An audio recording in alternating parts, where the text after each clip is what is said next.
Fantastic. I'm really excited to talk about the book and do this thing because it's been at least a few years that my good friend Ross, who works with you guys, has been on me to, hey, I would like you to do a webinar sometime, and can you do something? Can you do something? So it's so cool to finally get out here and do it. So, well, we're really happy to have you. And Ross is in the chat too. He's going to be answering questions that anybody has about Ross. Mocha or Silhouette. And Ross is waving and back, I just, I'm you know, sure. There. yeah, you know he is. Yeah. So one of the things that I kind of want to talk about a little bit is, I'd like you to introduce yourself. Tell us a little bit about you. I know you've been a teacher, you've been a senior compositor, you've been in the industry and then teaching and then back in the industry. Can you tell us a little bit about that? Well, certainly, I can definitely talk about myself very easily. In fact, the first chapter of my book involves talking about myself. So, that's really important. Why should you listen to me? But so yeah, my experience in the industry goes back to the early 90s. In fact, I first started in around 1991 while I was in art school. And I was very lucky and very fortunate to be at the precipice between the old analog and the shift to digital that happened in that time. And I worked at so many different places, worked in video games, worked on feature films, and eventually I ended up working in stop motion and digital animation at a place called Will Vinton Studios, which became Leica, the stop motion company. And that's when I was there, that's where I kind of started really gravitating towards compositing. So over the next few years, I worked on a number of feature films, doing compositing and working with practically every application there is, from Shake to Fusion to I forget what it was called. Wavefront Composer was Oh one yeah. of them. Yeah, Chalice. And I ended up after when Apple bought Shake and it started to go away, I ended up getting a job at Real Effects in Texas, and they were the first company outside of Digital Domain to become a NUKE customer for the application that was being sold. So, and at that time, I got actually flown out to Digital Domain and put up for a week to be trained in how to use NUKE at the mothership, so to speak. So ever since then, and that was about mid 2000s, about 2004, I have been on the NUKE ship. And I then ran a department at a small boutique shop and worked on some other films. But then I really grew a passion for teaching after Mike Seymour, FX PhD, reached out to me to do some 3D NUKE stuff for their website and training. And it was like, that's kind of cool. I really like teaching. So then I kind of shifted gears and went into teaching full time down in Florida, and decided that it was really a good fit. And I really enjoyed taking my experience and, passing it forward and teaching people how to do stuff. So I did that for about 10 years. And,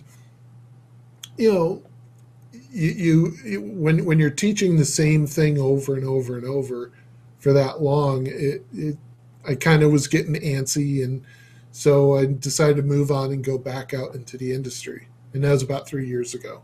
So now I'm here at CraftyApes in Atlanta, Georgia, working on tons and tons of films and TV shows. So that's so funny. Atlanta's where I'm originally from. Yeah. These many years ago. So Yeah, and you can see that, right there on my front of my website, those are some of the last things that have been released that I've been working on. It's really amazing how much the industry has changed during the time that I was teaching, and or even since I started. I mean, when I first started, you'd work on a single film for 9 months, 14 months, 2 years. And now I'm working on a film for a couple weeks. And then right now I'm working on 3 or 4 projects simultaneously. And it's just the amount of stuff that's being made today between streaming and feature film work and TV. There's so much out there, and the level of it just keeps getting higher and higher. So is Yeah, I that agree with something you. that's caused that shift then? Like with the sort of the fact that there's so many other projects going on, is that there's not the luxury to spend on a single project, or is it just there's more people working on those projects? Well, I think it's a lot of different factors. First of all, it's the DVD factor, and I call that the DVD factor because when DVDs first came out in the 90s, one big thing about it was every DVD had special features on it, and they showed how they made the movie magic. So suddenly people are becoming more literate. Then the internet came, and online tutorials, access to software, you name it, because when I first started, just trying to get a hold of a copy of Soft Homage or something like that was $80,000, and it had to run on a Silicon Graphics machine, which was another 100 grand. And nowadays, with a laptop, you can download free trials of anything, Maya, Mocha, you name it. Everything is, and with free software like Blender, you can do a tremendous amount of stuff. So it's just, there's so much more that can be done. And then you factor in the streaming wars that are happening. There's so much content being produced. There's so many channels that need stuff. So the DVD effect, I think, has raised the bar of quality, where people are no longer content with, run-of-the-mill visual effects. It's just the levels are getting higher and higher and higher. And even, just a few years ago, to think that everything would be posted at 4K would be unthinkable. It's like, where's the infrastructure? Where's the storage? And now it's like everything's 4K. Yeah, that's true, and that's kind of a big, well, it's a big process bottleneck, right? And we're doing more stuff than ever, so that's pretty incredible. And it's the work that you're doing, making visual effects at 4K. There's not a lot of cheats you can get away with anymore. Like stuff that you used to get away with in the past, you can't really do as much. No, and even down to single pixels being messed up. I mean, hell, there was a big snafu on the internet about Army of the Dead having hot pixels in it, which I never saw when I watched it. But people have eagle eyes, and they are all over stuff now. They go through it. There's the whole cup of coffee, Starbucks coffee in Game of Thrones. Infamous. All these little mistakes. Yeah, mistakes that are made. But I also think it's the tools, such as Mocha especially, that allow to fix these little errors in the project so quickly that you can burn through these things really fast. And the tools have gotten to the point where we can do more work faster at a higher level of quality. So, well, yeah. And you've got a lot of knowledge to share. So let's talk about this book a little bit. and what's in it, because that's your thing. You've taken your experience and you've distilled it down so that all types of artists can basically have a cheat sheet for all of the things that Yeah, and that's exactly what this is the printed copy, and it's got, so you look, it's got pictures. I like pictures. I like them a lot. It's even got words, and it's let's see, and it's got chapters like this one. That's got Boris FX, Mocha, yay! So we love it. What the book itself is really my experiences in both teaching and working practically, distilled down into 164 pages. Now, that's a lot, but it's a distillation of the process of compositing from a very high level of fundamentals, but applied through the lens of experience and knowing what works and what doesn't work. Because for 10 years, I when I was teaching, I had like 4 classes a year. We met 5 days a week for about 6 hours a day. And I had a tremendous opportunity to test things over and over and over and see what resonated, what flew over the heads of people, and what clicked, and what worked and what didn't work. And that's what I think I've done differently with my book over other books on the market, is that this has been lab tested. All this information really comes out of my experience in teaching thousands of successful graduates, and many of which I actually work with at CraftyApes and have successful careers in the industry. And you can see that on the testimonial page. But it's like, the book really is all about the fundamentals. And while it focuses on Nuke, I go into a lot of like the history and the fundamentals of working within a nodal based system, and why you want to approach certain things from that angle. And that's what I think makes it completely different. And while the chapters themselves are pretty succinct, each one is littered with buttons like you see right here, where it'll take you to a video tutorial. So just in teaching itself, often you find that different people respond differently to different types of teaching.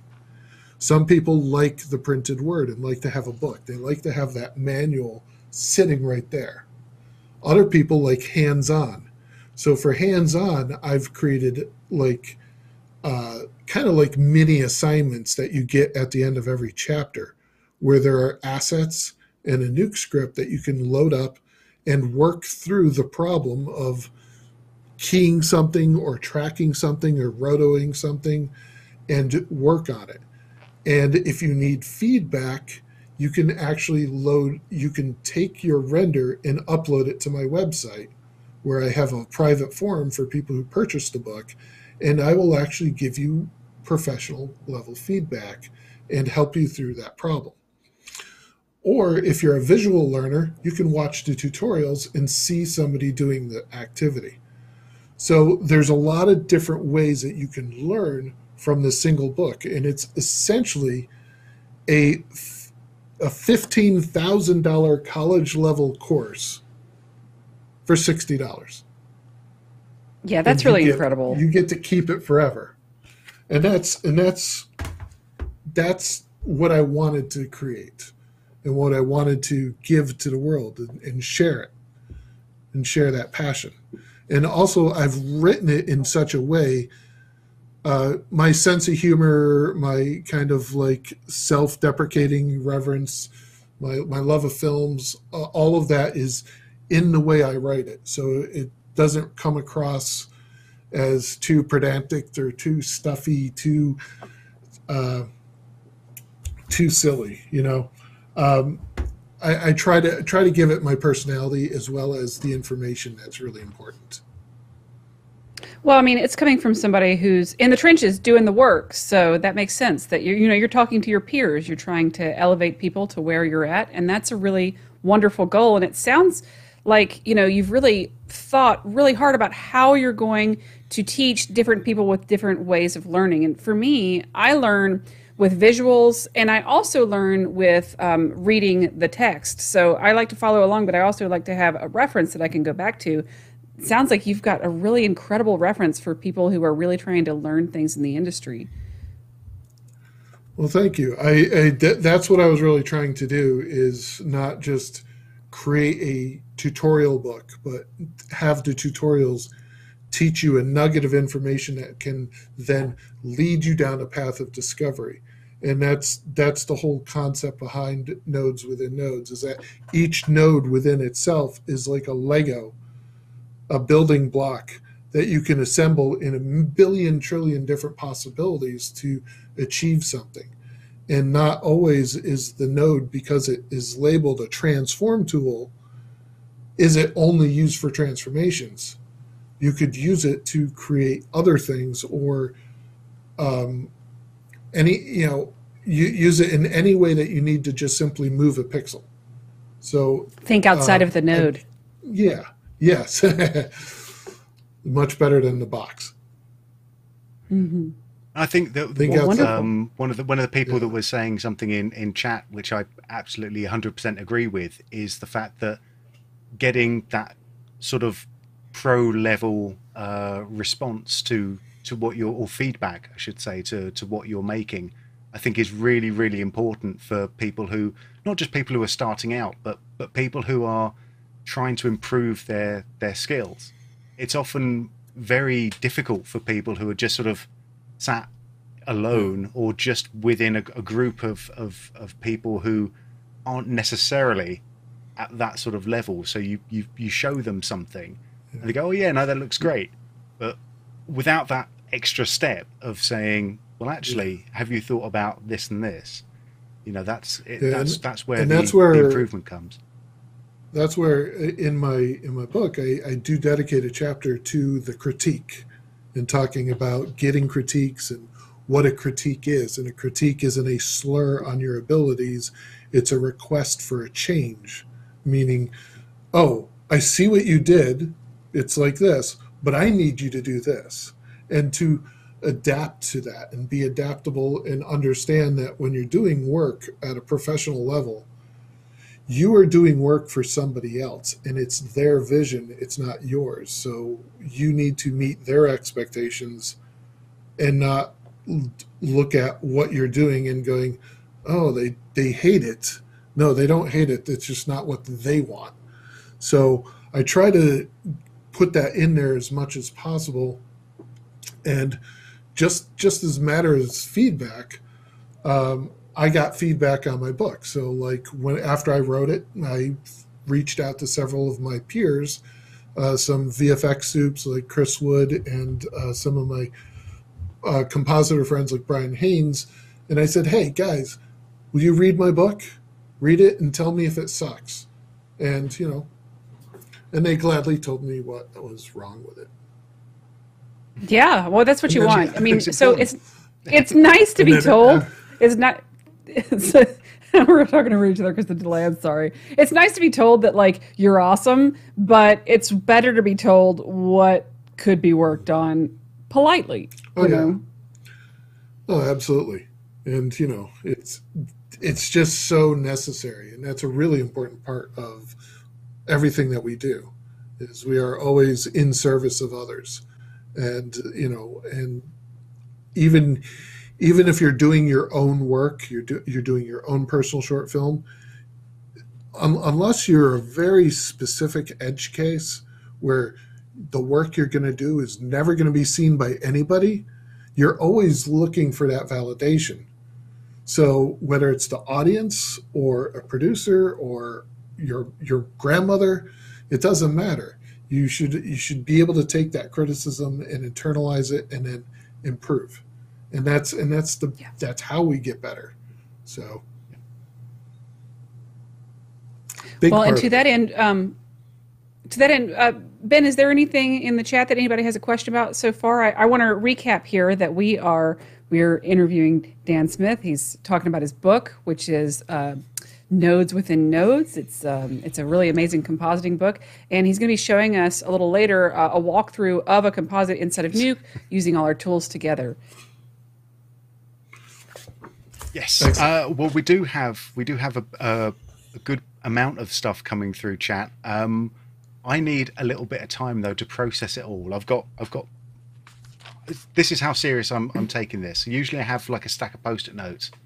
I've got like a big proper. Hang on, where am I in the page? There we go. I've got a proper A4 piece of paper today. You know, it doesn't get much more serious than A4 piece of paper. A4, that's better than B5. That's do you know amazing. it's twice as good. It's literally twice as good. Well, it's also not what I'm going to note. do. That's very true. It's very true. So what I'm going to do is I'm going to take a couple of minutes to process through all of the chat so far. Now simmer it down and get the nuggets of goat meat out of it, and then I'll be back. Come back to me later is what I'm trying to say. Okay, I can do that. And then in the meantime, why don't we have Dan show us some of his composites, walk us through a little bit of stuff, and show us the nitty gritty. Okay. Well, nitty gritty composites and goat meat. I like it. Yeah. All right. Nodes within nodes. Let's see. I might have been looking for a different set of words there. Oh, no, I'm going to stick with goat meat. No. Is that supposed to be the greatest of all time, and then we just turned it into goat, or did it actually was it actually goat meat? Absolutely. No, it was obviously the greatest of all time. Yeah. Obviously, Sure, I mean, who wouldn't get stands that? for. Yeah. Who wouldn't understand that? People. Yeah. Cut away from me. Go. Okay, let's see what Dan is up to. How about that? Okay. Let's see. Mission Control letting us down. Let's let's tease them about that later. Perfect. Oh, how about showing people how to enter the competition again? Let's do that. Oh yeah, let's do that. So for those of you that are just joining us, you need to go to Boris FX Live, and you need to be able to enter your information down at the bottom of the screen. So what that'll do is that'll give us your contact information, because it turns out we can't give you prizes if we don't know who you are. So tell us who you are so we can send you prizes. And we're going to pick our winners out of the people who are entering that right now, today. Okay, so once we pick our winners, we announce them at the end. We're going to be giving away prizes throughout this. We're going to be giving away several prizes, and soon we will start giving away our first prize. So our first prize is actually going to be Mocha, and it's going to be a year subscription of Mocha. After that, we will be giving away a license of Silhouette. That's an annual subscription. We're also going to be giving away a Boris FX suite today. We're going to be giving away copies of the Codex, Nodes Within Nodes, by our wonderful guest, Daniel Smith. And we're going to be giving away a full license of Nuke, which is our big granddaddy prize today from the Foundry. So stay tuned, make sure you enter to win, and then we're going to cut back to hopefully what I hope is a shared screen of Dan's comp. Perfect. All right, I'm going to give it to Dan to take away. So are we seeing my screen now? Because I can. We are. Yes. Okay, excellent. So now you see my Nuke script, and you see I have a lovely girl with a tattooed arms and multiple piercings on her face. And this is a typical day-and-day moneymaker of a visual effects shot. It's not giant robots exploding or things of that nature, but just doing basic cleanup work and roto paint tracking. These are like fundamentals to everything that you do almost every single day on every type of shot. So if you can do it for some beauty work, then you can do it for anything. And that's the real fundamental here. So the first thing that you do on almost any visual effects shot is when you bring in the plate, you typically need to assess it. And you can see that what we want to do on this shot is that I want to get rid of the nose ring and her lip piercing, the hoops on her, all the jewelry. And we also, the director wanted to get rid of this particular tattoo. For whatever reason, vampires aren't his thing, but somebody didn't put some makeup on her to begin with, to just put some makeup on to cover the tattoo. So we do it digitally. And one of the great things is that that's where products like Mocha and Silhouette paint work just so incredibly well with Nuke every single day. Just to have these nodes inside my Nuke script is so easy to use. And you can see I have my Mocha right here.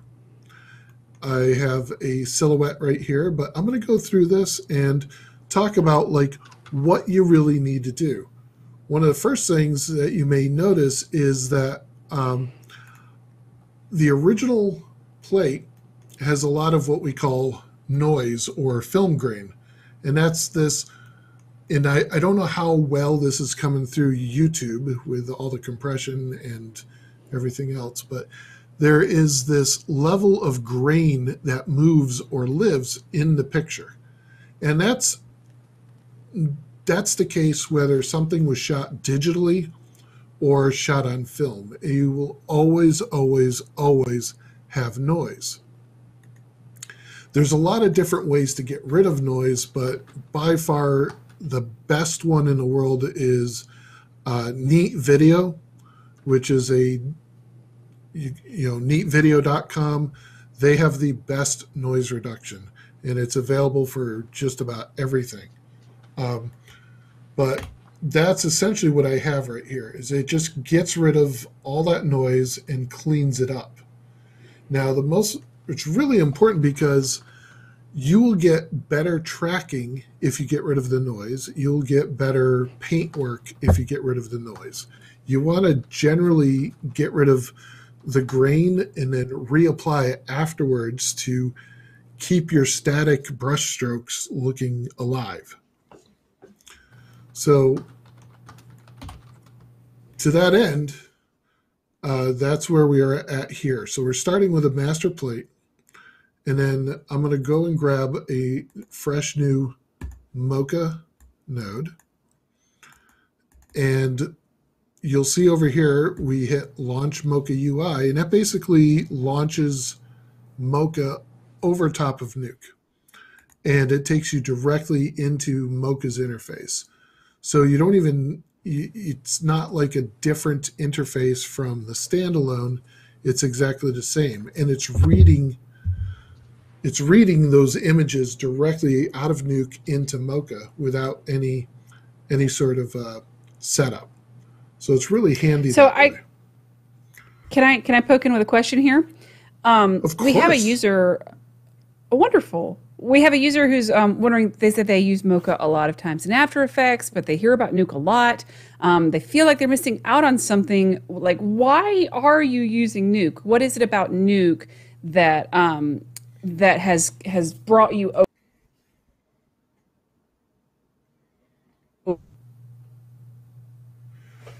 Well, the last part of your question got cut off from my audio in my ears. I'm so sorry. What is it about Nuke that you enjoy over other compositing packages?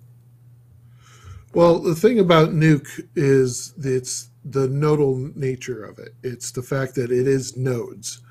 The nodes allow you more complexity and to have an easier understanding of the workflow.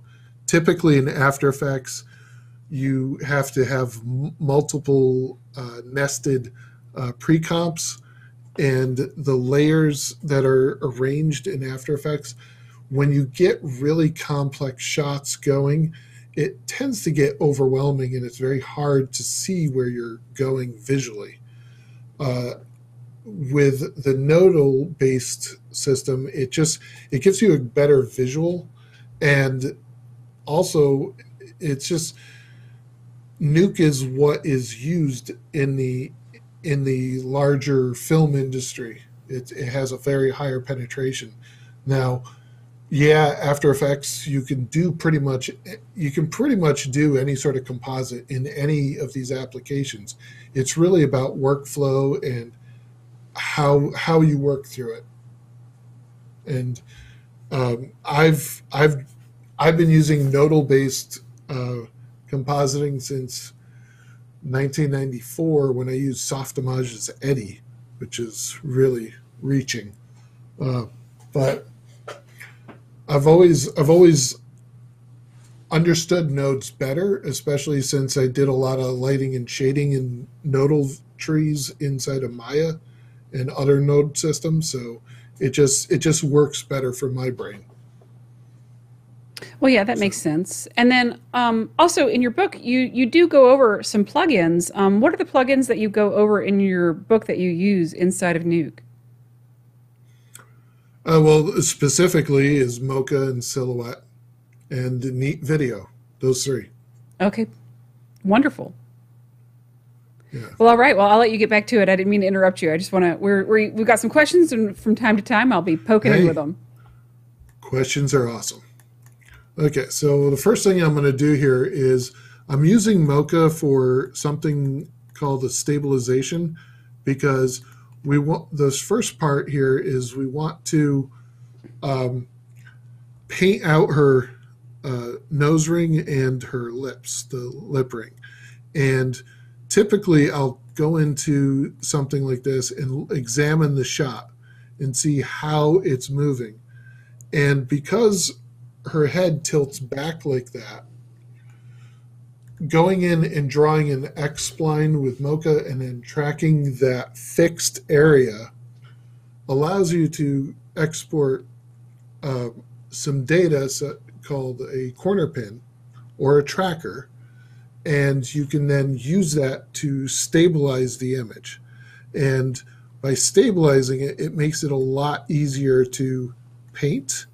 It makes it a lot easier to work on and put things on there instead of like trying to match move it to it. Because there's basically two schools of thought. Is you either match move it where you're just tracking an object on there and it moves exactly like it is, or you can remove the movement and work on it in a standstill kind of way. So right here, I've tracked her face, and we're going to export the track, and we're going to set it out to Nuke corner pin. And I'm going to copy that to the clipboard. And we're going to paste that. And now that has come over as a pasted layer, and you can see it's basically match moved her image on in that space. Now, excuse me.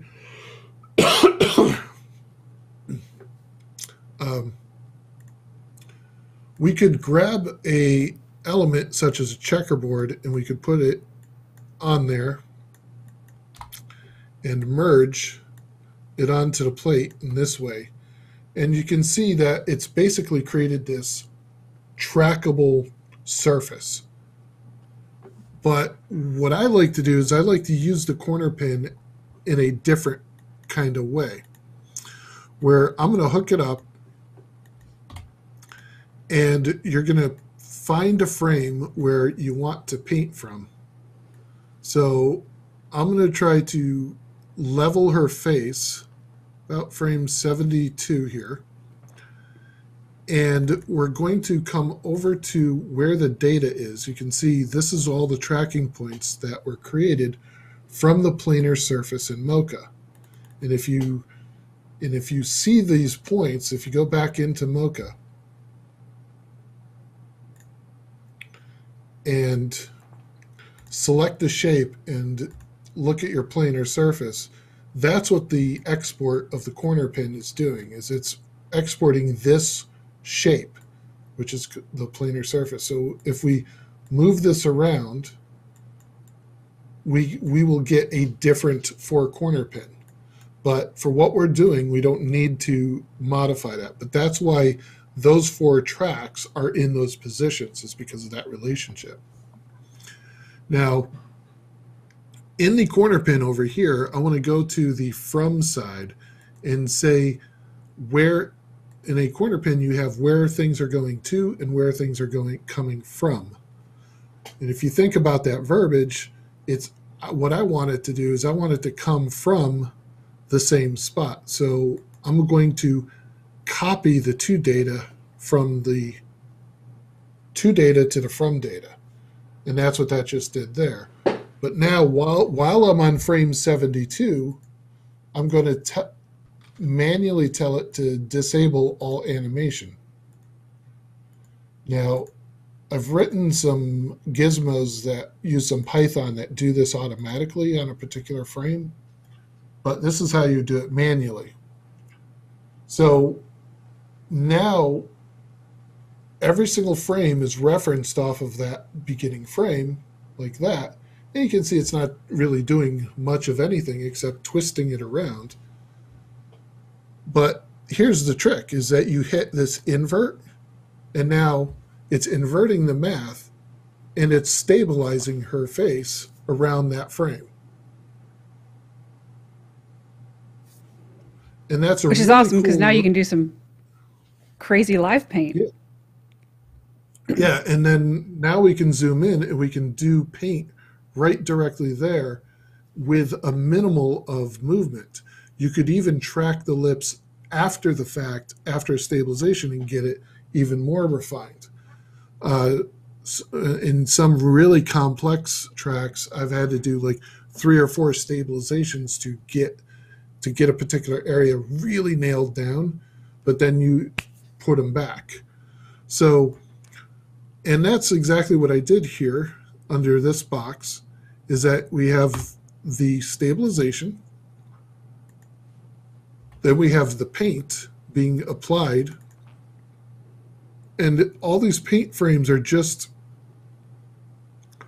clones on this one particular area. And then you copy, paste that same stabilized corner pin, go back in and uncheck the invert. And then when you uncheck that invert, it puts it back. And all the brush strokes now follow perfectly along. So it's a really great tip and trick just to stabilize something, do work, and then unstabilize it and put it back. Yeah, that's an absolutely great trick, and you did that using Mocha, and because you did that using Mocha, here's a good break to actually say somebody has won a license of Mocha. So let's go ahead and give that prize away. So we're going to give away a copy of your book, and we're going to give away a copy of Mocha. So the copy of Mocha has been won by Jamie Flora. So congratulations, you won an annual subscription to Mocha Pro, which is a $595 value. So good for you. Fantastic. Which means you can use that same technique that you just learned using Mocha. And then we also have a winner of the NUKE Codex Nodes Within Nodes, and that is to Sonia Spader. So congratulations, Sonia. This is a wonderful prize. It's the digital ebook by Dan Smith, and we we hope that you get some good use out of it. So that's wonderful. And I do want to tell everybody watching this, so we are watching Dan Smith do some compositing like he has also shown us how to do inside his new book, Codex, Nodes Within Nodes. And also, if you like this stream, we're showing this within Nuke. If you like this stream, go ahead and hit that like button. That actually helps us a lot. It helps us get where we need to be in the algorithms, and it helps us continue to do these shows. So if you go ahead and hit that like button, just click right on it. That will give us that boost that we need to keep doing these. So thank you so much, and find us on social media. Congratulations to the winners, and I'm going to give it back to Dan. Fantastic. Congratulations. So now for the next one, we could keep using the same technique over and over and over. And a lot of failures that I've seen as far as when I'm teaching people or trying to help them out is that they try to do something like they'll track something and they expect that one track to service everything. And that's a big failure point. You need to track everything, attack things in their own separate entities. So like this particular track worked for her lips, but it doesn't work for the nose, and it doesn't work for here, and it doesn't work for the arm. Everything moves differently, especially on people.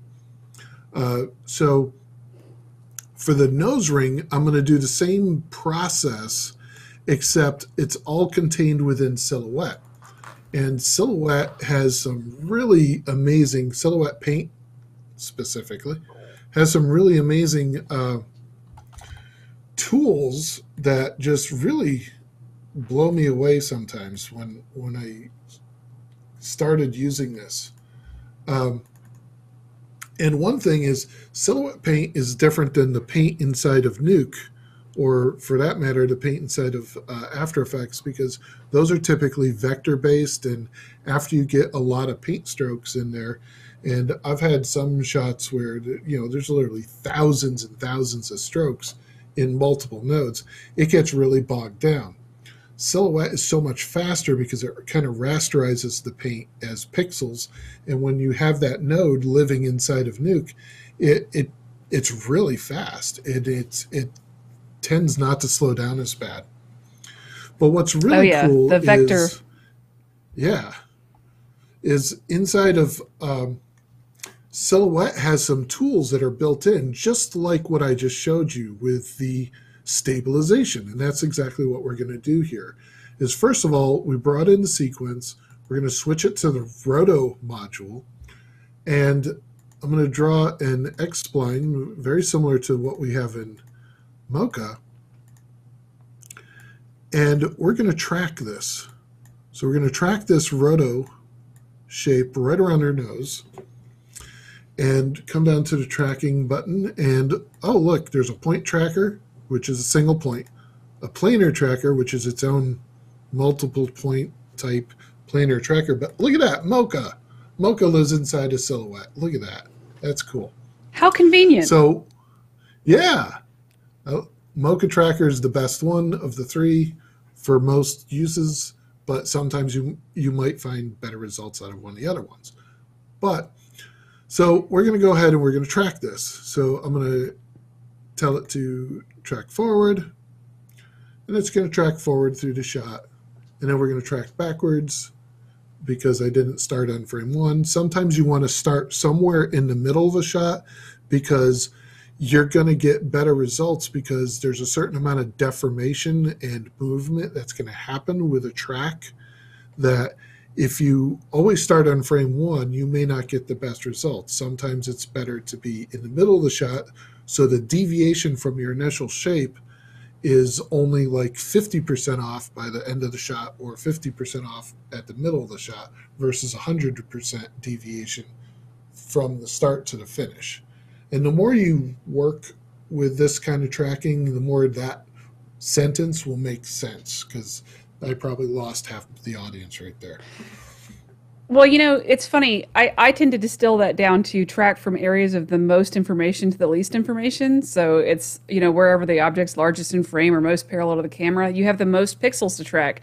And then the further away you get from that point, the least pixels you have to track. So you want the most pixels to be your reference. Yeah, and I would also add to that, like what frame, and when you're doing something like that, you want to kind of look for hero frames where like whatever you're tracking or whatever's going to go in there is like, that's going to catch the eye of the audience. And you want to make sure that is as good as it can get. So I track this shape using the Roto module in Silhouette. And we're going to go back to the paint module, but we have this shape now. But what's really cool is we can now go into our stabilization in here and select that shape. And now as we paint, it is now stabilized that area to that roto. And that's what's really phenomenal, is that it does it inside of the viewer. It's not an external process. So we can then go over here and do some basic cloning. Hold down Shift, drag. Whoops. Before I start painting, I should say, let me delete those strokes. We want to hook up the transform over here. We want to select that same layer that we rotoed. And you'll see why that's important in a minute. So I'm going to use a clone tool. And I'm not going to spend too much time to make this perfect because I already did. But pretty much there's some paint strokes. We can blur them. We can make them a little softer, yada, yada, yada. Well, what's really cool is that once you have it looking really good, you can then select your paint strokes in the history over here, and you can select this box that says Match Move, and then hit the play button.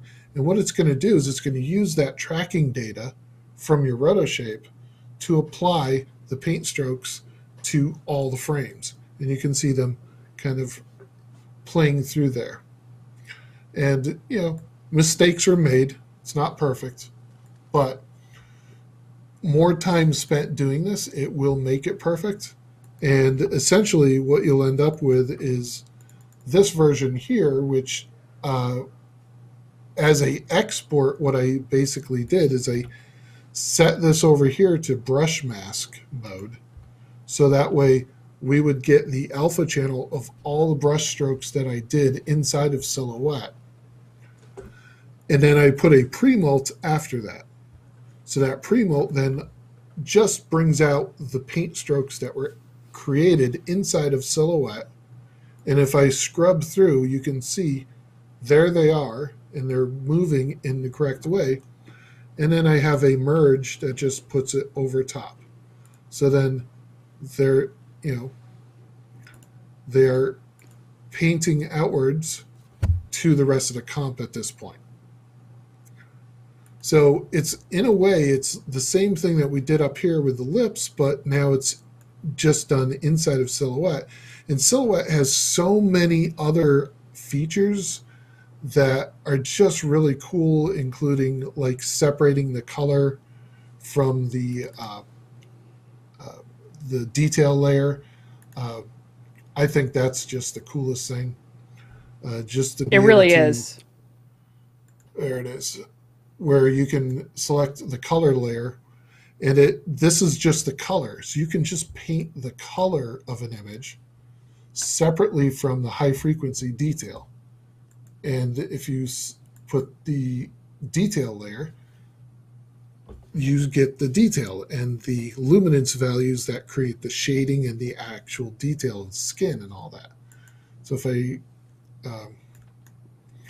quit out of that, normally I would get that sort of thing in Nuke by taking a image and blurring the crap out of it and then dividing it from each other to get the detail, then blurring the crap out of it even more, and then doing paint in between those two and then plussing them together.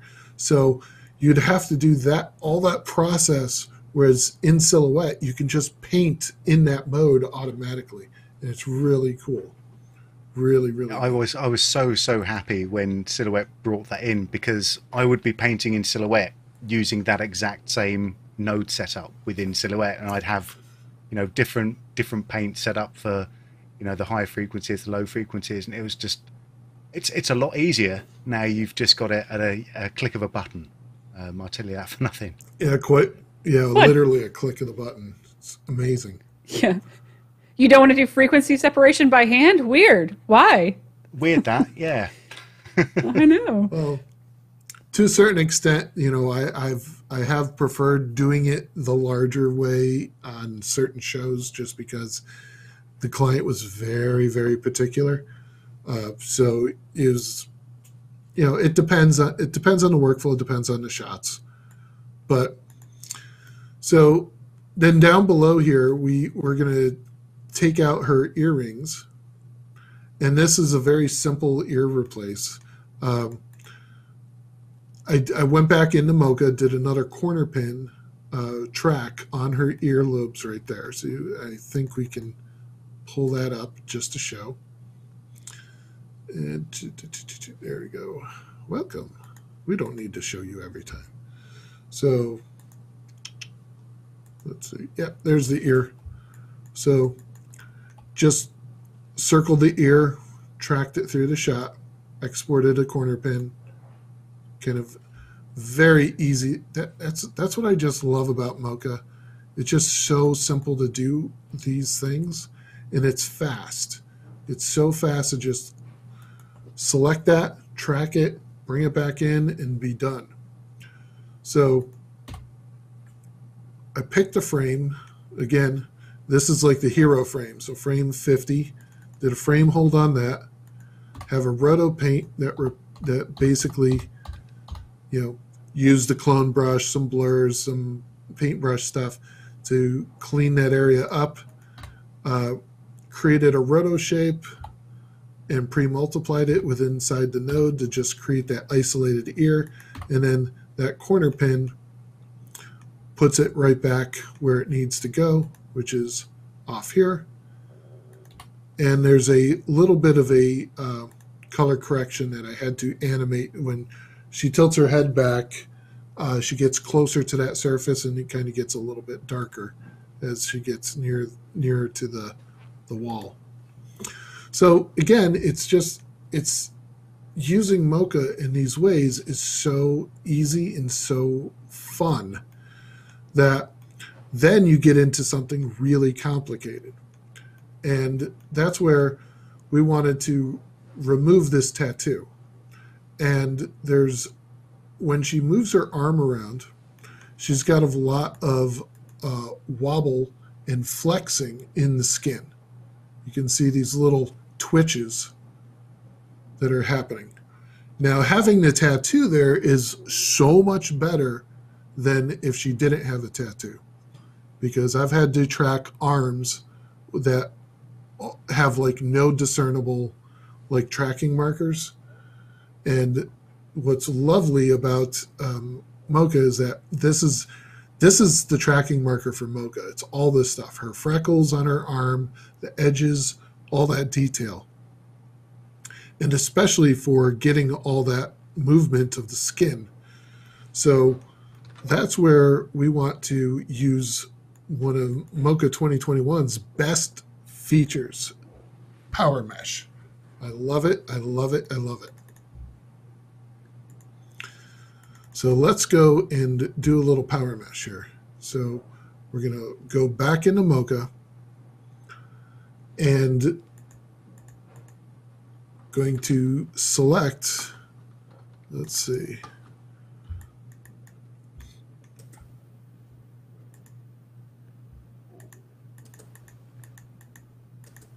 this area of her skin,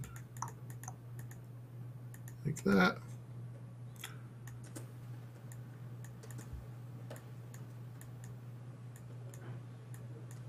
And get a good area of that texture. And we can tweak this after the fact. But so normally what you would be getting out of Mocha is that 4-corner pin, because that's the surface is just 4 corners. And there are abilities to like do a little deformation on that after the fact. But this mesh, PowerMesh, is incredible. So just by toggling this button down here, mesh, you'll see that it subdivides the shape into a bunch of faceted triangles. And usually what's going to happen now is each one of those points is going to track.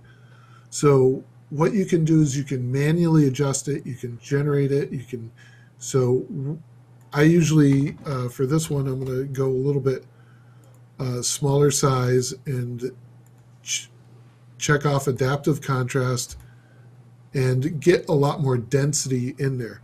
Now, you can also go in and toggle this button and move the points around. So if there's like particular areas that are getting bunched up and you want to relax them, you can do this manually.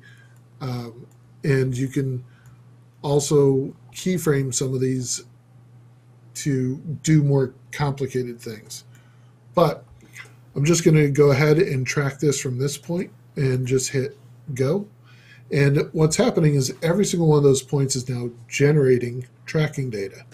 And it will, and all those little deformations that were happening in her arm and movements and little subdermal muscle contractions will get picked up. And that's what's really awesome about this.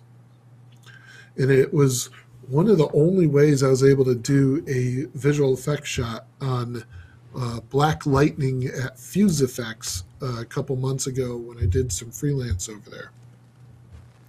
And if we could bring up that shot from the LinkedIn page, then I can talk about that a little bit.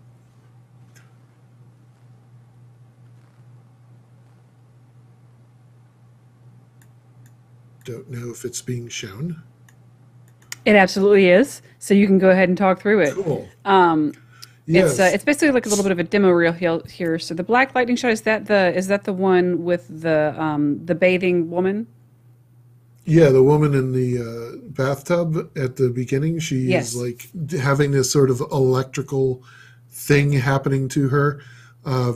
So, you know, she was in a hot tub or no bathtub, and she was, I had to make it look like this electricity effect was flowing throughout her entire body. And the only way I could get that tracked was with about 4 different PowerMesh tracks to cover her face, cover her neck, her chest, and pretty much her body underneath the soap suds was done with just straight rottos. And it was a really interesting and challenging shot, but I could have done it without PowerMesh, that's for sure.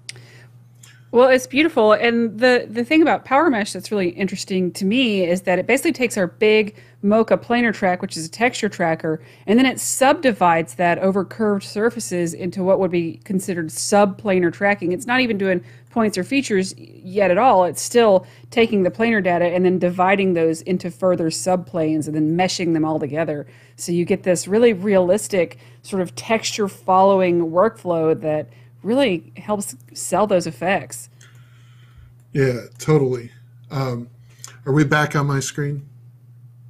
We are not. We are still talking about Okay. Mocha for a second, but I do want to take a break for 1 second, and I know that Ben has some questions for you while we're in this. So Ben's gotten his little notepad, and he's ready, I think, to start asking you some questions from our audience. I mean, we've got loads of questions from chat so far, and it's been a case of sort of trying to figure out which order to ask them in. But I think one of the things that keeps coming up is about learning Nuke and about why should you learn Nuke over another application. It's like a lot of people are already working in After Effects. How would someone start in Nuke coming from After Effects? Well, the reason why you should is because it opens up way more job opportunities. It will allow you to be more robust in your toolkit. I personally have been compositing for over 25 years, and the amount of software that I know how to use is a lot. And it's just because software is always changing, software is always evolving, and you want to be able to go where the job is, not where the job has software that you only know. And it's much better to open the doors.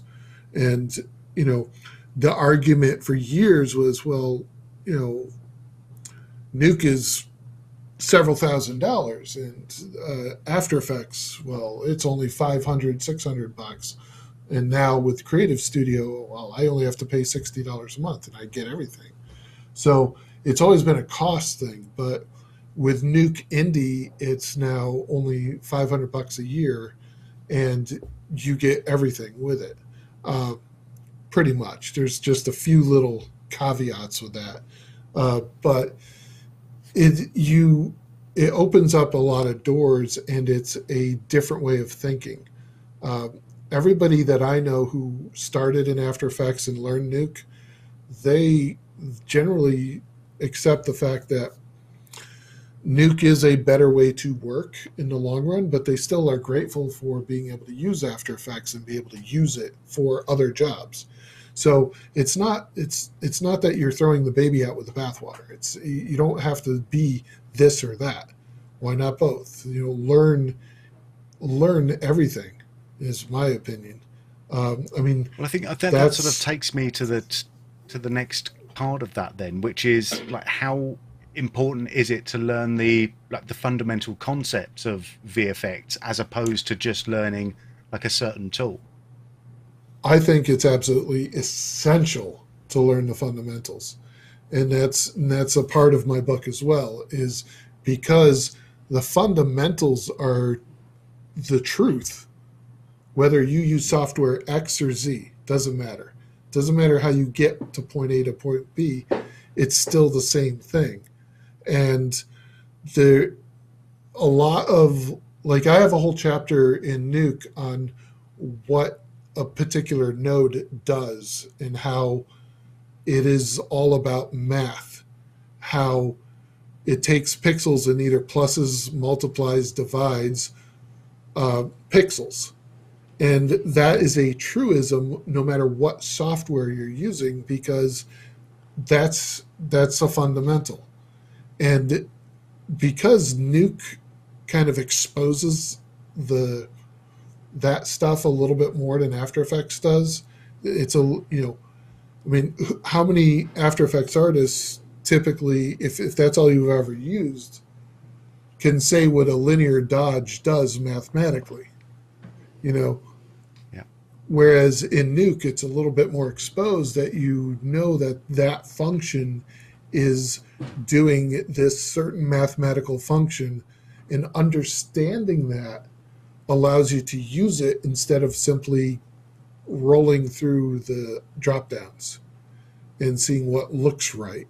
Suddenly you'll have a better idea of why to pick that over that. So I think fundamentals are very key, no matter what you're using, because everything uses it. And if I had to, I'm going to press you down to four fundamentals. What would be those first ones to actually learn and master? Then? Well, there's no better fundamental. There's no better fundamental that you need to master than a critical eye. Period. You need to be able to look at other people's work, look at your own work, and be able to understand and see the flaws, and to see the good stuff about it, and to be able to articulate to others what makes it good and what makes it bad. And that critical eye is what every artist out there needs to develop and push. And the best way to get a critical eye is to do work and to buy a camera. And I'm not talking just your cell phone camera, but to buy a actual DSLR and learn how light interacts taking photos, and how lenses affect things, because everything is about creating that image. So without a good solid understanding of that, everything else just falls by the wayside. You can push buttons in software all day long, but you're not doing beautiful work without those fundamentals. Excellent. I think fundamentals. I've got a ton. Yeah. Sorry, carry on, Mary. Oh, I was going to say, so fundamentals basically of photography and painting, really, is what it sounds like, which is pretty interesting. Yeah, absolutely. I mean, you need it.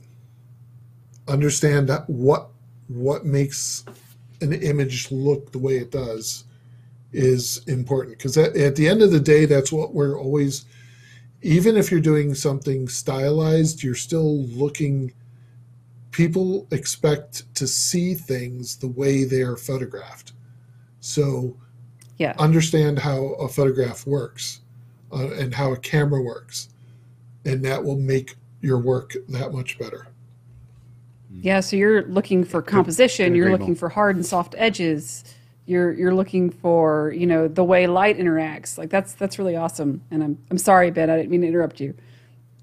No, I was just going to say I absolutely couldn't agree more. Once you start looking around and just trying to understand the way that light works, that was a huge sort of awakening for me. Really, it's not just sort of looking around just going, oh yeah, no, that looks pretty, but actually trying to analyze things and just going, okay, the reason that looks pretty is because of something in the air. There's something diffusing the light in the air that's causing this effect, that's then causing something else to reflect off something else there, and just that cascade down of just trying to figure out where the secret sauce actually is. That helped me out a lot anyway. Yeah, that is the secret sauce right there. So.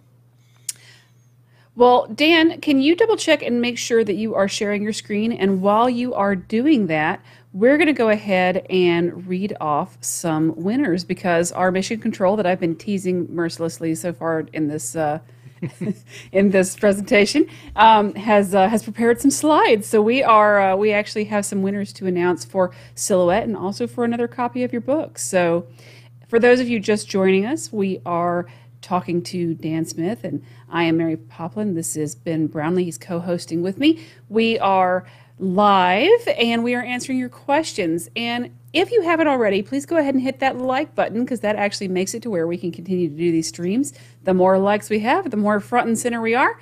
And we like being front and center. It's an ego thing. So go ahead and hit that like button, and then we're going to get to prizes. So the first prize that we have is going to be today's lucky winner of Silhouette. That's going to be a $695 value. And congratulations to David Doughty. I think I'm saying that right? David Doughty. So congratulations. That is an annual subscription to Silhouette. You've got that for 12 months to play around with however you want to play with it, which is fantastic. And then we also have another winner today, which is going to be Jason Fortune. And so that is going to be the NUKE Codex, Nodes Within Nodes. And that's going to go to Jason. So NUKE Codex, Nodes Within Nodes. You get the digital ebook by Dan Smith. Do you know him? Is he a friend of yours? Because that's hilarious if it is. Well, I'm not. I think there's a guy named Fortune at CraftyApes. So I'm not sure if that's the same. Oh, that would be hilarious. That would be good. Yeah. Well, fantastic. Well, I think, have we gotten your, I wonder if we've gotten your screen situation figured out. Let's see. I'm going to check in with Mission Control. And in the meantime, we are going to go ahead and banter a little bit and do a little song and dance. So, I'll just jump in. I love here. that you talked about. Sorry to bust in. This is what happens. Hello, everybody. This is Brian from Mission Control, who's been getting beat up all stream. So thank you very much. I'm so sorry. Dan, if you could, I'm sorry, if you could just go ahead and toggle the screen sharing on, we can get back to it. I just was seeing the stream looping through on top of your Nuke window. So is it still doing it? Because it says no. I'm sharing. No, I'm just seeing your camera right now. So Okay, I think you have to. And then... I think you just have to possibly turn screen sharing on, because I think you turned it. There you go, and then just move that window off the top, and you'll be good to. There you go, perfect. Thank you. All right, okay. I'm now going back to back to my hole. To your dungeon. Sorry about that. Yeah. Oh no, it's okay. I've been blaming everything that goes wrong in the stream so far on Brian, which is excellent, and that will not bite me in the butt later. Indeed, you and should in fact, definitely. Yeah, absolutely. When in doubt, blame Mission Control. Get in trouble for it later. All right. Well, wonderful. Now we can see your screen, and we can continue to talk about this awesome PowerMesh track that you've done and how you're going to use that. Yeah, so you can see I have my completed PowerMesh right here, and you can see all the different movements within her arm muscles.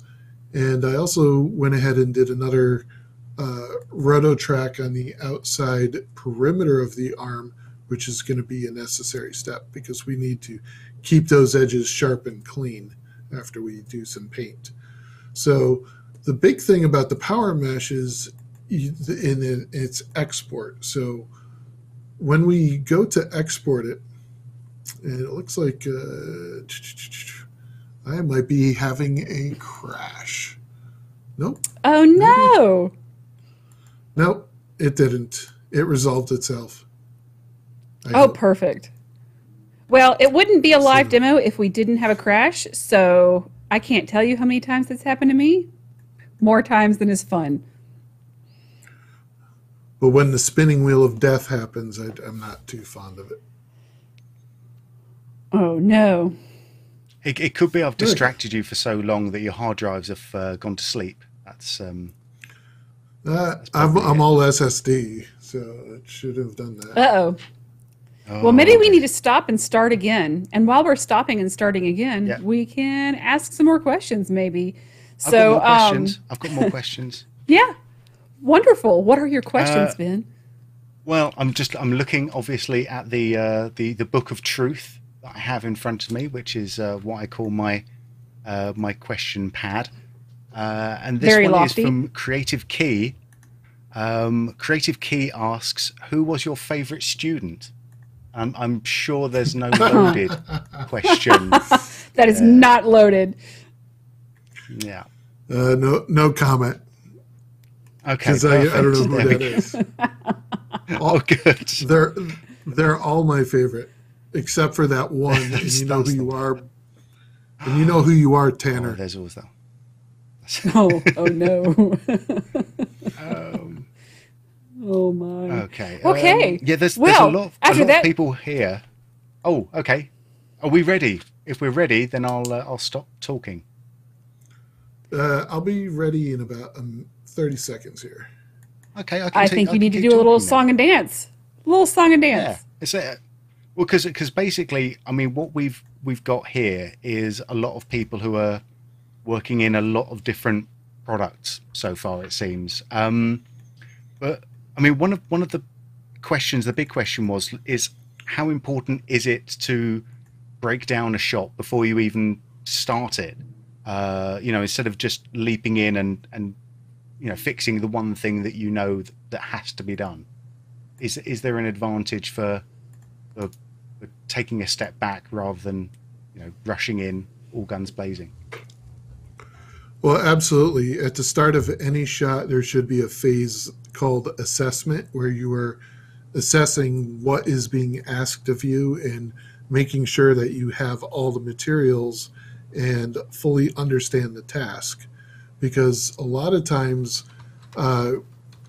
you might get a lot of times I get a shot assigned to me through something like shotgun, and the notes on the shot they're not exactly perfectly spelled out. Like the client notes may be things like enhance. enhance what?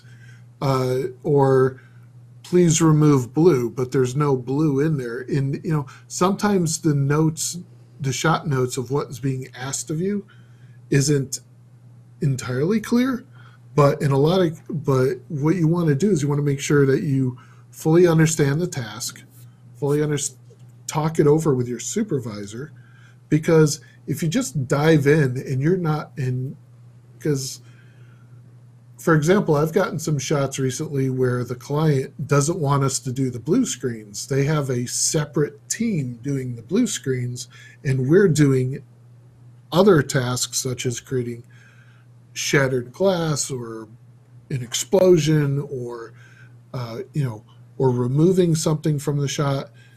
But if I just opened it up and went, oh, blue screen, and I spend the next day doing that blue screen, I just wasted a day's worth of pay. My employer is going to pay me for doing something that I should have done because they're not getting paid to do that. So that's a problem. So you should always understand what you need to do and not assume anything. So I think that's very critical to take that step to assess and figure it all out. Yeah. So yes, that makes complete sense. Yeah, complete sense. There's no bigger time saver than spending a little bit of time at the start actually figuring out what it is you need to do. Yeah. Cool. Yeah, I definitely agree with that because whoa. Yeah. Are we back on my screen? We're back. Okay. Because let's get this part done. Because I'm still stuck in Mocha with this Alembic mesh. Well, it will be Alembic.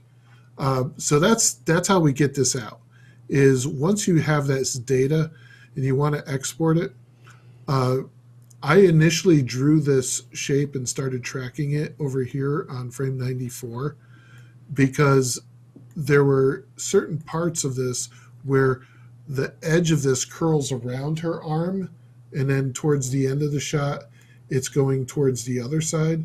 So 94 was a good, happy place for me to get the most latitude in my movement. Now that's important because when we go to export in the PowerMesh, we're going to export to track, and we're going to go to all the way up to Alembic. Where is it? Alembic. There it is. Alembic mesh data. And there's a dialog right here that says reference frame. That reference frame is important to keep it that one particular frame, and you need to know what that frame is because that is where the UVs on the mesh are going to be projected from, kind of like the hero frame. So it's very important to know what that is right there. So once you're able to do that, and then you can then save it to a .abc file. And then when you go back into Nuke or any other application, you can ingest that Alembic file by going to Read Geo. We select it and go ahead and double click it, create all in one node. And this basically creates that mesh, and it gives you a camera. Both very important. If I view the mesh, we look at it through the camera, you can see there it is, and it's animated, and it's just like we had in Mocha. It's a piece of 3D geometry that has UV mesh applied to it, so we can actually put a texture on it. And that texture is going to be a matching frame. So you can see my naming convention in this had an _70. So this particular one was using frame 70, and then over here this one uses frame 94. So if I take that frame and bring it in, that's going to line up perfectly with where it tracked inside of Mocha. And if I hit play, you can see basically we now have that tattoo on that geometry. So using that process, I did that frame hold, except this time I have now 2 roto paints. This first roto paint was duplicating skin and highlights through, God, there's like about 60 brush strokes, several clones.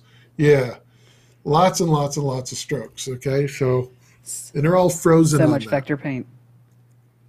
Yeah. I have a shuffle node that basically floods it with a solid white alpha and another frame hold just in case I forgot to hold any of my brush strokes, which is a pain. But it's all good. And then at the end of this, we have a mesh just like before, except let me bring in the camera so it's from the right spot. And you can see there's her repaired skin. But you can also see that I've got some areas where some of the texture gets distorted along the edges. And it got some of her shirt in there, that black spot right there. So I have a second roto paint right here that just kind of pulls some of that color out to bleed into the rest of the polys. And then it has to run through a scanline render, like that. And then we have an edge blur, a grade that animates it for shadow. And then basically it gets put onto here. And remember, we have some of those polys were a little larger. And we had that extra paint right there. So if I disable the blur and the paint, you can see where some of those areas are kind of going over. So paint is important, blur is important, but to clean this up, that's where I had that second roto of the arm to make sure that the integrity of those edges were maintained, and that just popped in there, masking that area and keeping it nice and clean.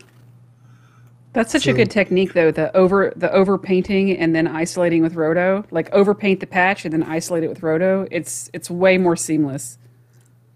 Yeah. Plus, you have the advantage of then being able to blur that edge. If you don't overpaint and you need to blur that edge, you'll end up getting these little tiny black outlines that nobody wants. So absolutely. And you can see now we have a nice tattoo removal. Her skin is moving with the same deformations. We also lost earrings, nose rings, and lip rings. But then I thought, hey, why not have some fun with some other Boris FX stuff? So over here, I froze this frame and then went in and did a little painting. Decided to take her fangs out and the blood dripping down out of her mouth and gave her eyes. And then I used the sapphire to generate 2 little lightning bolts, which coincidentally the system from generating lightning bolts also look like photoreal vascular structures and dripping for blood. So I went ahead and animated 2 lightning bolts growing in that way, and then just kind of brought those into here, mixing it in with some animated paint with her blood just dripping out of the eyes, sort of thing. Kind of a weird thing. Well, that's more of just to have some fun. That's more of your thinking outside of the node thing. It's a lightning effect, but you're using it for something totally different to get a really cool effect. Yeah, and then consider it stolen. And then and then I thought it'd be kind of creepy if her mouth slowly moved, and then I put a spline warp on here and made an eye blink. And yeah, it's terrible, but I thought it was funny. And let's go ahead and look at illustrating. Yeah, it's just illustrating concepts, though. Like, it's still cool because maybe somebody has to do this task in the future and they have no idea how to do it. You just showed them how, you know. Yeah. So you can see the tattoo's eyes blink right there. Blink. You never know. Well, that's amazing. Real simple stuff. Now, there's one thing I would like to highlight, which is right here, which is the real slowdown in my script is having to go through the scanline renderer and deal with the Alembic file. So what I usually do with Alembic files and using PowerMesh is I write them out to ST maps. And that's because the ST map works so much faster. So essentially, I'm going to take this geometry and take a blank UV map, which is this guy right here. This is just a simple gizmo that I made for a size. There's an overscan, and then if you look inside it, there's an expression that basically creates a gradient on the red channel, which is x divided by width. So whatever the width is, it's creating a linear gradient going from black to pure red. And then same thing on, the green channel. Just undo that. It's y divided by height. So you've basically got green channel, a vertical gradient, and a red gradient. And it's a one-for-one mapping of U and V. And so when that's applied to our patch, and then I basically merge it over and render it out, and of course you need to render it out as a 32-bit EXR. What you're getting is that movement baked into an ST map. So this is just 100 times faster than waiting for the scanline renderer to render it. You're getting the same tracking information, you're getting the same movement. I think at some point I put in the beta forums a request for Mocha to export ST maps instead of an Alembic, but this is just something that I always do because it's so much faster, and it also we will get there eventually. Yes. Yeah. This is something that we have been definitely looking at internally. Yeah. The code's already there for the lens distortion, so just saying, poke, poke, poke. Yeah, you're totally right, and we know it. We hear you. Yeah. And then down at the very bottom, I have a grain node which puts the grain back on everything and makes it happy again. So. Well, it also hides all of our sins. So. Well, and this actually brings me to a question we had from Indie VFX, who was asking: Is there a danger of a loss of detail due to pixel filtering in the scanline renderer? When you're doing that sort of ST map. No, you don't lose any detail going to an ST map. In fact, using the ST map, it's basically you have a filter hit at the scanline render, or you have a filter hit right there.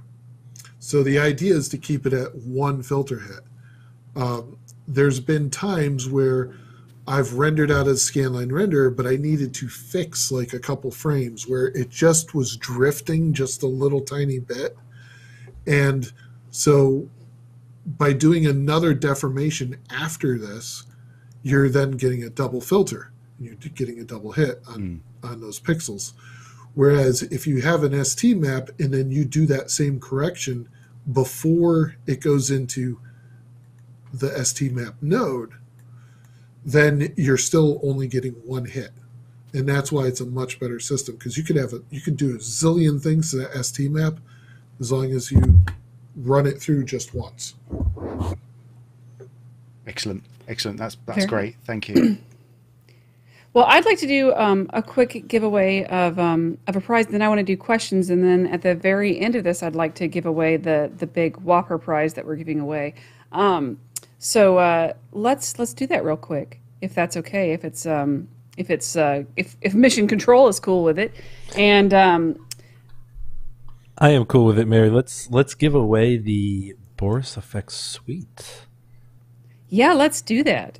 All right, so we have a winner for the Boris FX suite, and let's see what that looks like. That is going to be an annual subscription to Boris FX, all of the things that we make, and it's going to be to Elizabeth Harrison. So congratulations, Elizabeth Harrison. You have won a prize that is a $1,295 value, which is pretty sweet. I also would like, if we can, to give away one more book. Is that cool with Mission Control as well? So, if it's cool with so. Dan, since it's his books, if yeah, Dan's okay with that? That's true. Oh, did we already give away 2 of them? We did, but we're afraid that we gave one of them away to somebody you know, which feels a little... No. No, the guy I know is Brian Fortune. Oh. Okay, then we won't. Okay, very good. Because we were worried for a second that maybe we had... But you know what? Let's give away another one. Okay, perfect. I knew you were going to say that. Oh my god! I'll have to send another redemption code, but that's okay. It's fine. Now you're just seeing the panic, and getting the graphic together. Okay, I'm ready. Well, wonderful. Well, thank you for your generosity, and we're going to give away one more book, and that's why I was checking in. So it's going to be the NUKE Codex, Nodes Within Nodes. That's going to be a $40 value, and congratulations, Carol Nosorowski. I think I did that right. We will see. And congratulations. Thanks so much. And we're gonna move on to questions, and then at the end of the questions, I think we'll give away our Whopper prize. So, Ben, did you have anything else you wanted to add as far as questions went that are sticking out at you? Because if not, I've certainly got my own. I've got a few. I've got a couple actually. I think if we do 2 of mine, and then we can do a couple of yours, and then I think that's nice. We've squeezed Dan's brain grapes enough for one day.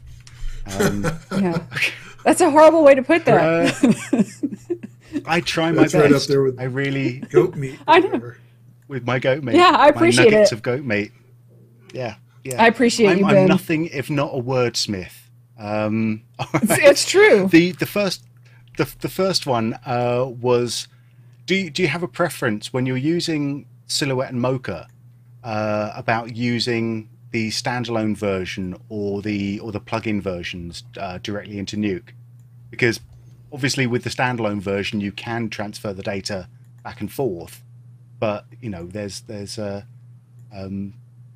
something about working directly in NUKE, I suppose.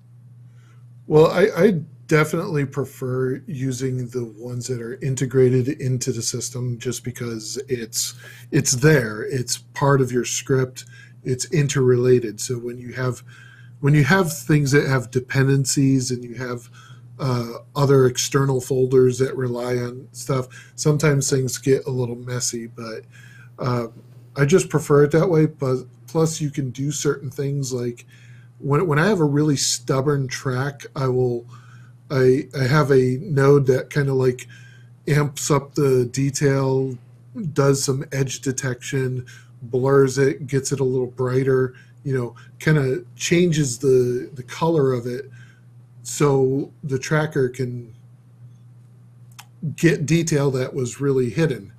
And when that happens, it's nice not to have to pre-render that, because it's only for that track. And by putting the node there right before the Mocha node, Mocha sees that pipe and processes that node as it reads each image into Mocha. So that is a really handy thing. So I definitely prefer it being in it than versus standalone. Dan, can we get you to turn your camera back on and stop sharing so that we can see your beautiful face while we're talking to you? I didn't know I was sharing. Where's mission control? Just the screen. You're still sharing, but we need you to click back over to camera. There you go. It all falls apart after 90 minutes. 90 minutes is my max. So. It's true. It's true. We're not going to abuse mission control though, because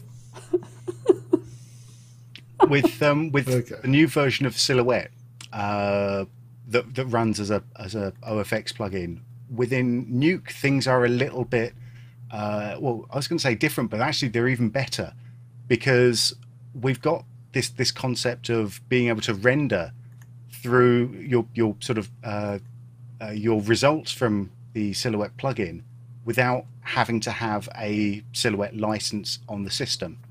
So what this means is it's more sort of for facilities really, but you can basically have your artists working on licensed versions of Silhouette and then sending them out to be rendered on, you know, systems that don't have to have the Silhouette license running on them.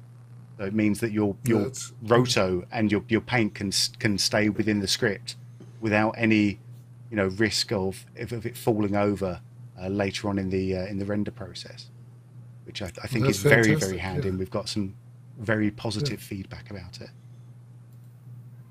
It's good to hear. I'm going to throw over to Mary for another question, because I've got a question that's pretty good as a final endy question, if that's all right. Okay, that'll work. So I have a question for you, which is we had a user ask in the chats, your books now, are your books targeted towards like very newbies? Are they good for any compositor? Are they good for senior compositors? Like, who is your book targeted towards? And in your opinion, like, who did you write this for, and who do you think would find good use out of it? Well, I pretty much wrote it for everybody. It's accessible to all different levels. It's primarily a beginner book, but so many people that I've interacted with over the years, even, you know, they get kind of comfortable in what they do, and they forget some of the basics, and they forget some tips and tricks, and the book has those in them. It's a fundamental book, and the fundamentals don't go out of style no matter what level you're at.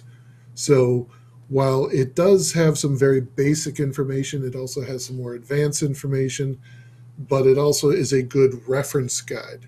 You know, it's kind of like, you know, before I got into digital, I used to be a sculptor.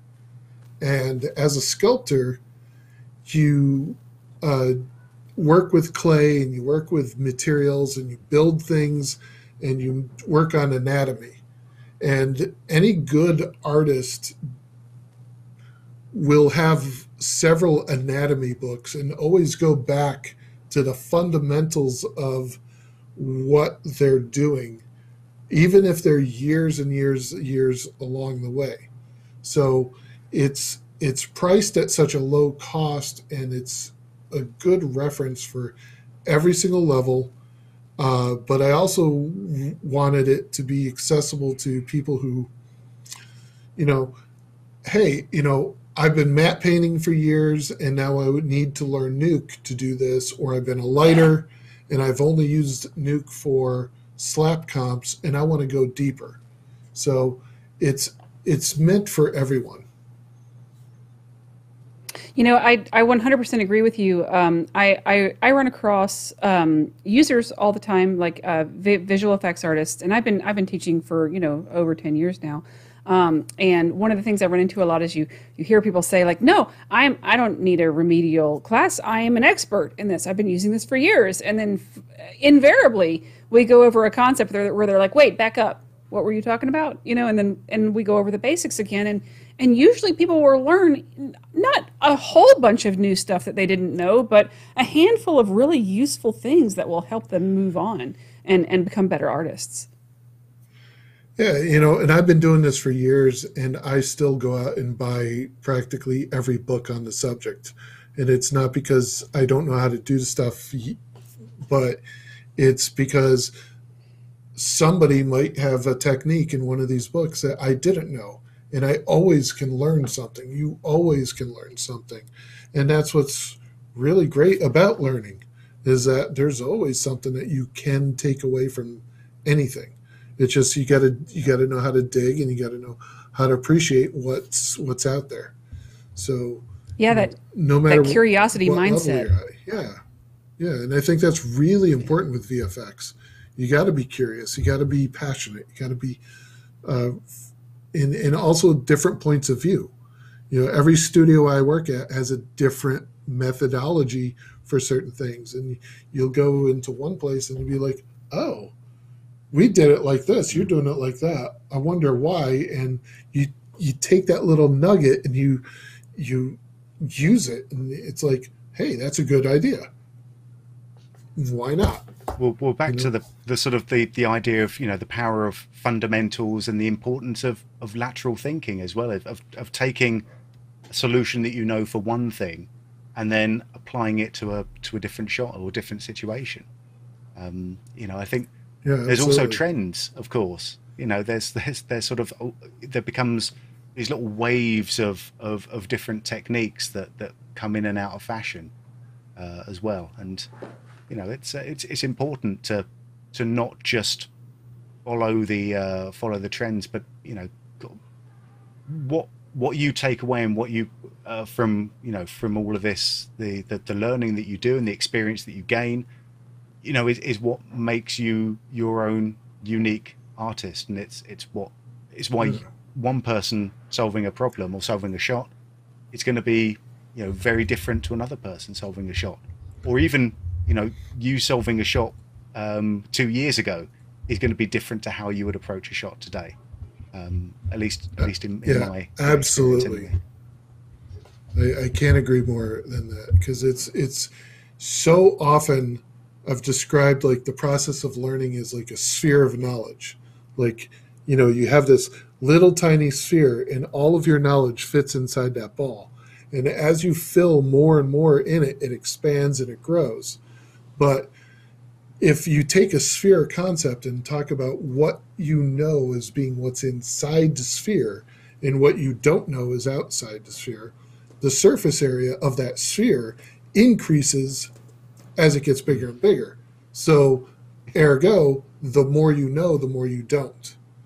And that's been my takeaway. It's like every time I learn more, it creates this curiosity to, well, I still don't know about that, and I still don't know about that, and I still don't know about that. And I've been using Nuke for good 15 plus years, and I still don't know the whole program. Even though I've been teaching it, even though I've been using it day in, day out, I don't know every node. And I'm always learning. Always. So if I'm always learning, so should everybody else. That's it. And this sort of brings, actually someone in chat took what was going to be my last question and made a mockery of it because they've asked it so much better than I ever could. So I'm going to ask Tim's question. If you had one thing that you could pass along to a new Nuke user, what would that one thing be?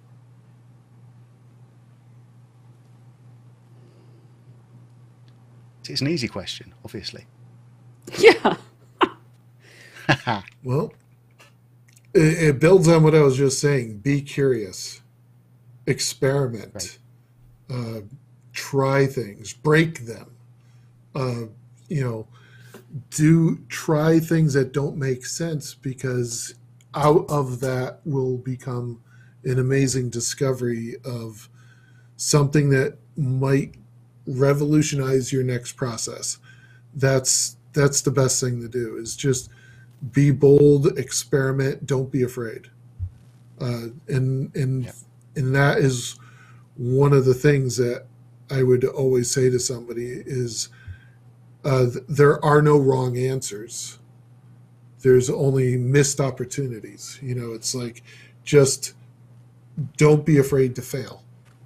Don't be afraid. Excellent. Excellent.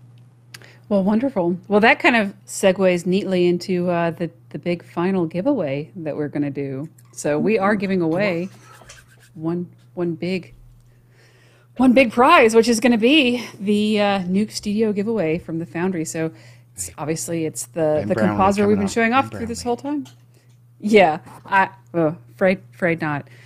Okay, so we're going to give that away. So our prize is going to go to, drum roll please, let's see if we get the slide up. Very good. It's going to go to Antonio Diaz. So Antonio Diaz, you win a permanent license of NUKE Studio. Congratulations. That is a huge prize.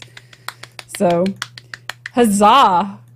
Huzzah to the glorious winner. Well done. So thank you so much. And I do want to say a couple of things here. Like, if you guys... Oh, there we go. This is perfect timing. I will step in because Mary froze there, almost as if like I pressed the kill switch on her computer. And oh no, she's back. She's back. Please, Mary, take us away. I was going to say you're building. You hit the kill switch. So I was going to say, hit that like button because that keeps us going. We love that like button. If you enjoyed it, please say so in the chats. Leave us like nice comments or ugly comments that we'll delete. But nice comments are better. And anyway, thank you so much for joining us. And I wanted to thank, we've got a couple of people in the chat that have been really helping. We've got Ross Shade in the chat. We've had Ben Brownlee in the chat. We've got Christine Truter in the chat. We've got Brian Fox running this behind the scenes, who I have abused relentlessly during this little production. And thank you very much to Dan for coming out today and sharing your knowledge with us and talking with us and really sharing some fundamental concepts that I think are going to be really important to a lot of our curious users out there. So thank you. Shameless plug. Well, shameless plugs are good. Me. I had a blast. I love talking about NUKE. I love talking about education, and it's been great. So really had a blast doing it, and very exciting stuff. So if someone was to go to nodeswithinnodes.com, what could they expect to find there?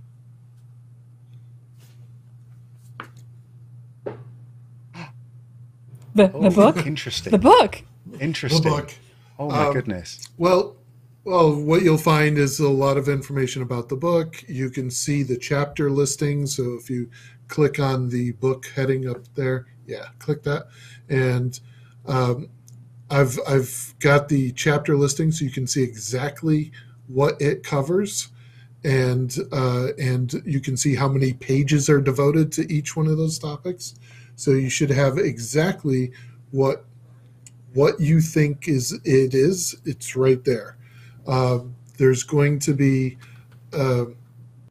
there's also a testimonial page where you can hear unbiased reports of students of mine or people that I've mentored that over the years. I've got so many of these testimonials from different people. I've only put up like 12 of them, but I've got about 50 of them to still put up there.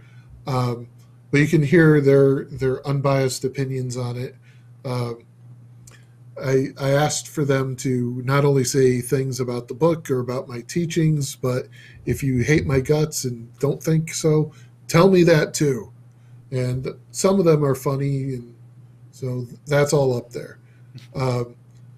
And also, if you do buy the book, there is the link to the forums, and the forums will take you to the private forums where you can ask questions and find out about, post for things for feedback and what have you. So everything is right there. So that's what the website's all about. Excellent stuff. And excellent. The two different editions are posted there, and you can see what you get with a PDF and what you get with the print version. And I'm a self-publisher. If you buy the print book, I have to go in the garage and get it out and put it in an envelope and take it to the post office. So, this isn't Amazon Prime. You can see exactly what you're getting with it. Shows that you get 13 plus hours of training, videos, additional content. There's 2.5 gigabytes of downloadable stuff that you can work with. So it's a lot of value for what it is. And also with Gumroad, you can buy it for a minimum of $40. But you can also add extra to if you feel that it is worth more money to you. And I've had some people that paid as much as like $200 for what they did. And